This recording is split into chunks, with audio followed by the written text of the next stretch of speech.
Në zgjedhjet e 11 maj, 2 kryetarët e partive më të mëdha opozitare në vend janë detyruar të plotësojnë formularin e dekriminalizimit ku kanë deklaruar çdo problem të mundshëm me ligjin. Ndaj Sali Berishës nuk ka ende një vendim gjyqësor, megjithatë ai nuk ka mundur të shmang dosjen e privatizimit të ish-klubit Partizani. Në formular është parashikuar dhe pasqyrimi të dhënave për masa të mundshme, sigurie.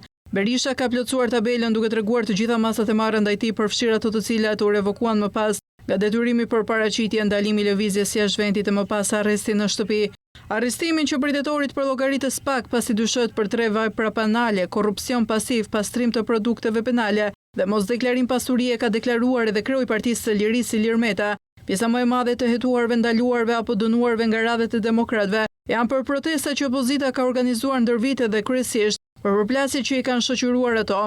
Demokratët rezultojnë të mos jenë as shofer të mirë, të paktën 3 prej tyre ka një dënim të formës së prerë për shkelje që lidhe me drejtimin e automjetit. Ky formular është një hap i rëndësishëm në procesin e transparencës dhe kontrollit të figurave politike, i cili kërkon që politikanët të tregojnë nëse kanë patur ndonjë histori të problemeve me drejtësinë, duke u krijuar mundësinë qytetarëve që të kenë informacion të qartë mbi pastërtinë e figurës politike që ata mbështesin.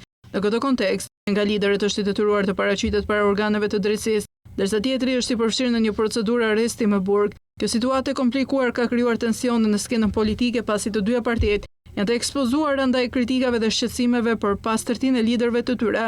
Ndërkohë, dekriminalizimi si proces ka marrë një vëmendje të shtuar, duke e bërë një nga temat kryesore të debatit politik, përveç çështjeve të tjera si ekonomia dhe politika e jashtme.